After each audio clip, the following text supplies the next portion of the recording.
오늘 함께 나누실 말씀은 디모데후서입니다. 디모데후서 4장 1절부터 8절까지 말씀입니다.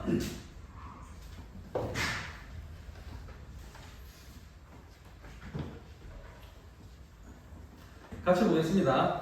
하나님 앞과 살아있는 그와 그리스도 예수 앞에서 그가 나타나실 것과 그의 나라를 두고 온히 기념하니 너는 말씀을 전파하라. 때를 얻든지 못 얻든지 항상 힘쓰라.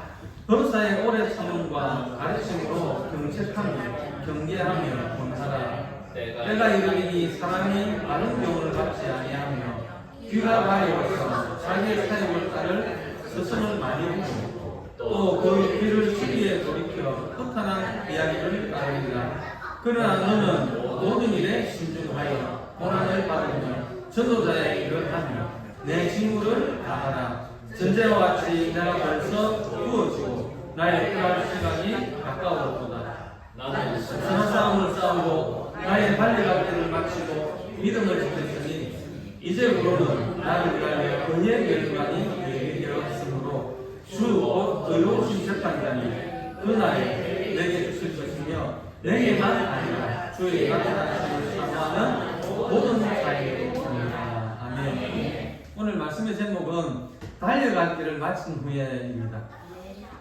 전도서 3장을 보면 이렇게 시작을 합니다.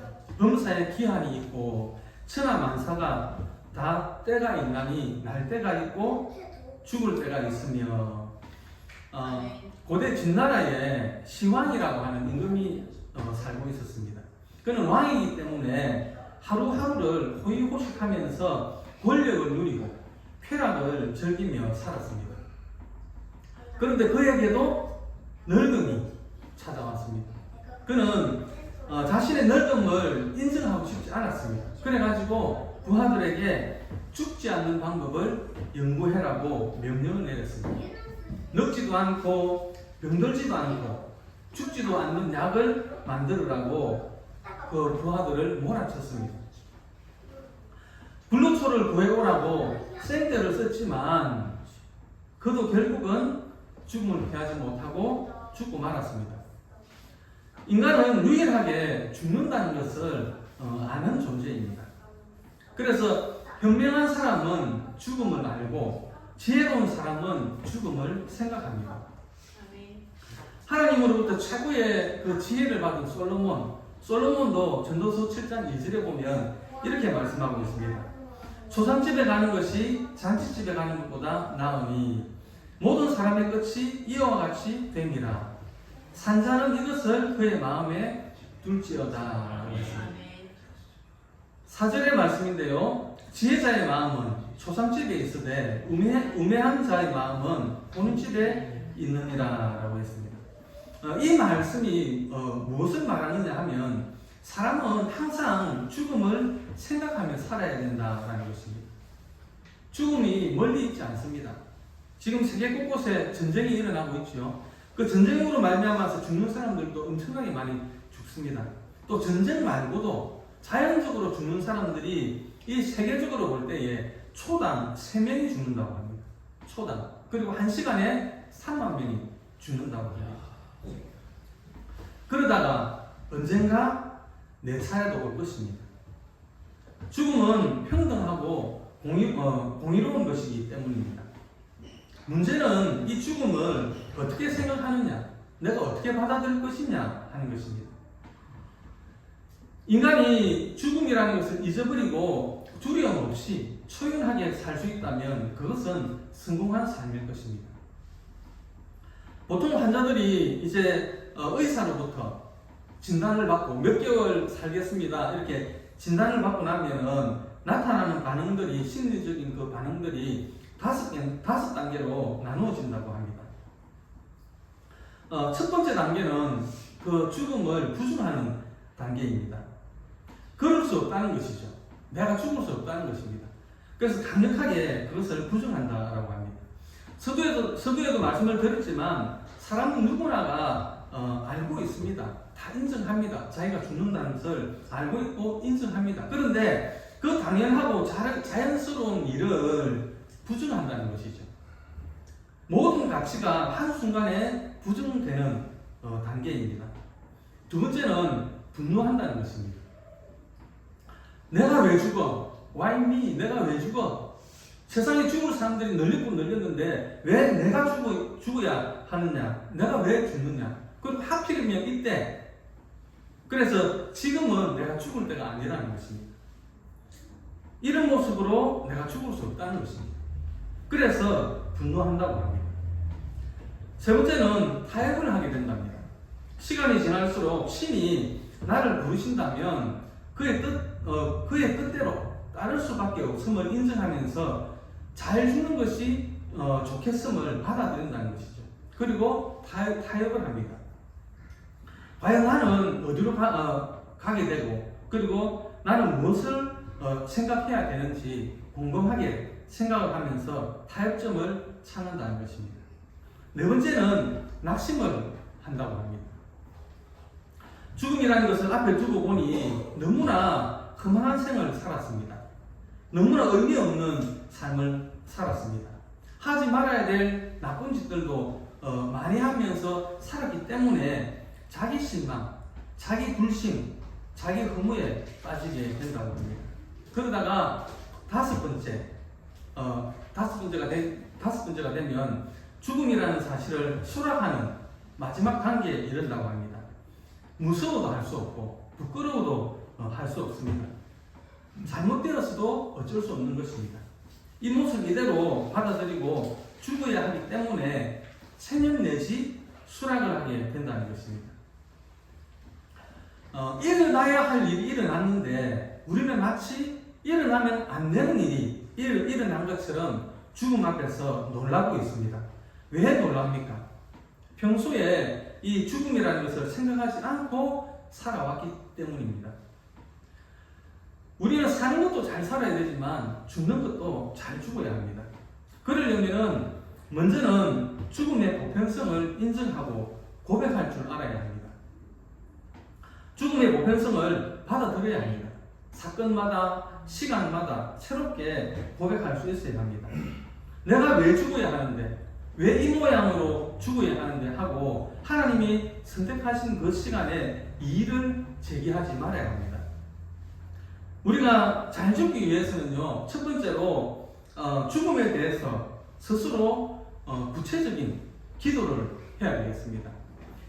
저희 어머니께서 기도하실 때 늘 자는 김에 가게 해달라고 그렇게 기도를 하셨거든요. 그런데 정말로 편안하게 자는 김에 주님을 만나셨습니다. 여러분들은 어떤 기도를 하고 계십니까?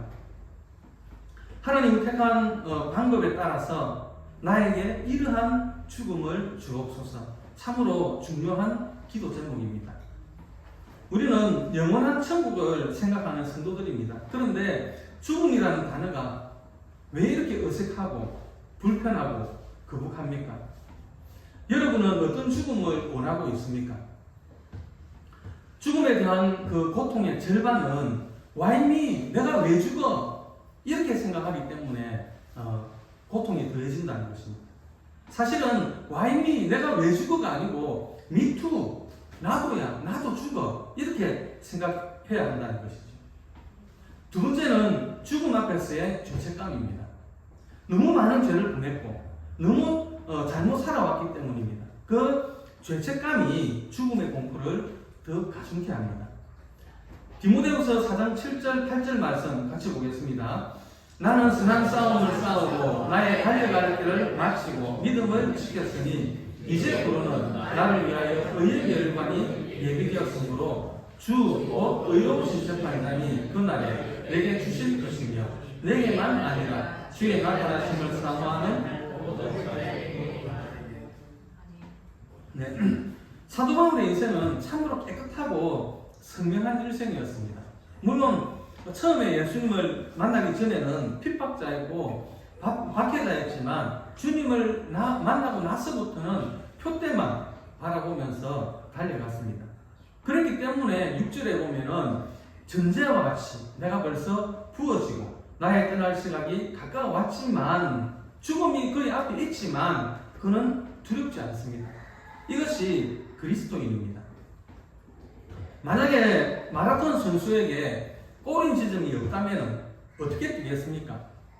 생을 살았으면 결론을 맺어야죠. 하루 종일 피곤하게 일한 자에게 밤에 휴식이 있듯이 죽음은 고달픈 생을 살고 난 후에 오는 평안한 안식입니다. 모든 인생의 자기 완성이 죽음이고 이것은 자기 신앙과 생활의 결론입니다. 믿는 자라고 죽지 않는 것이 아닙니다. 믿는 자라고 죽음의 고통이 없는 것이 아닙니다. 문제는 두려움 없이 주를 사랑하는 마음으로 갈 뿐입니다.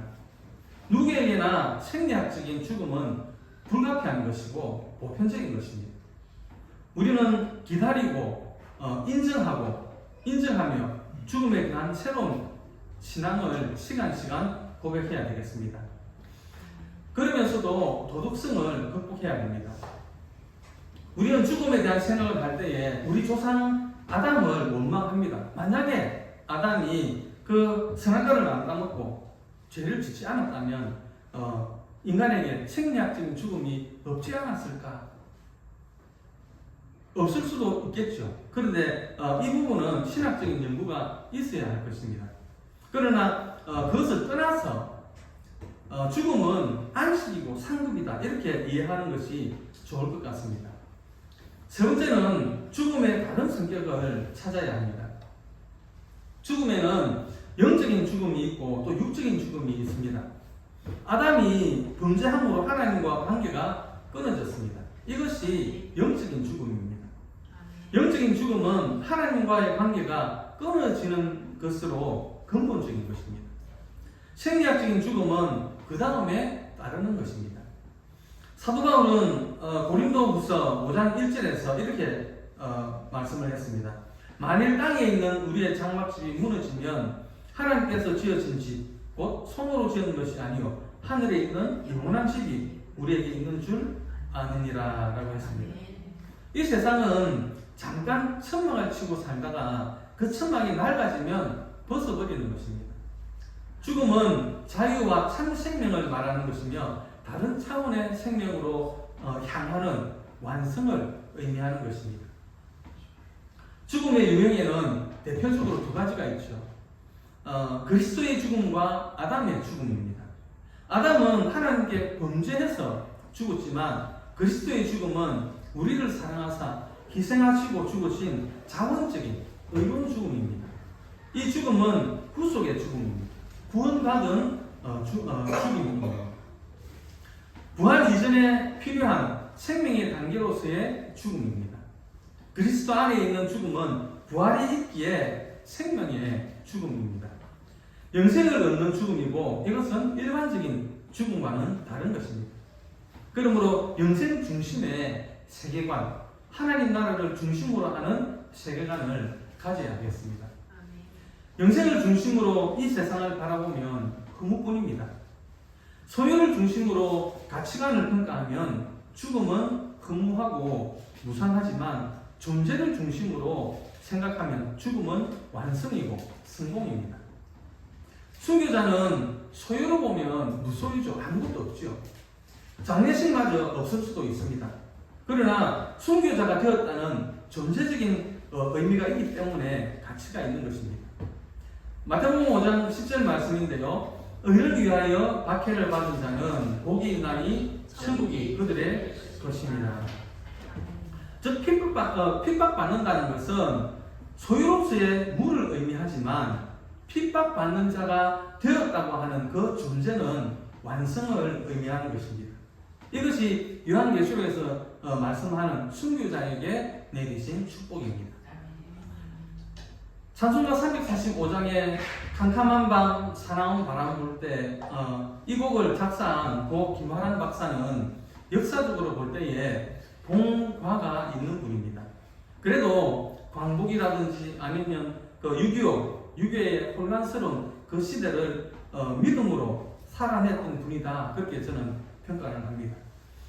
이분이 죽기 전에 이런 말을 했습니다. 내가 죽으면 장송곡을 부르지 말고 승리의 할렐루야를 불러라 그랬습니다. 정말로 이분이 돌아가시고 승리의 합창곡이 울려 퍼졌습니다. 이것이 성도의 죽음입니다. 예수님은 십자가 위에서 무슨 말씀을 남기셨습니까? 저들의 죄를 사하여 주옵소서. 저들이 하는 것을 저들이 모르고 합니다. 또 다 이루었다. 참으로 장엄한 말씀들이죠. 여기에 죽음에 대한 승리가 있었고 이것이 그리스도를 그리스도 되게 한 죽음이었습니다. 우리는 죽는 순간에 무슨 말을 할 수 있겠습니까? 오늘 본문에서 사도 바울은 의의 면류관을 바라보면서 디모데후서 4장 8절에 이렇게 고백을 합니다. 이제 그러는 나를 위하여 의의 면류관이 예비되었으므로 주고 의로우신 재판장이 그날에 내게 주실 것이며 내게만 아니라 주의 나타나심을 사모하는 모든 자에게 보니라. 우리도 달려갈 길을 달려간 후에 이런 고백을 할 수 있기를 소망합니다. 오직 복음 전도를 위해서 살았던 사도 바울처럼 우리의 남은 인생의 걸음으로 그하든지 떠나든지 주를 기쁘시게 하는 복된 걸음이 되시기를 주님의 이름으로 축원드립니다. 아멘. 우리 잠시 기도하겠습니다.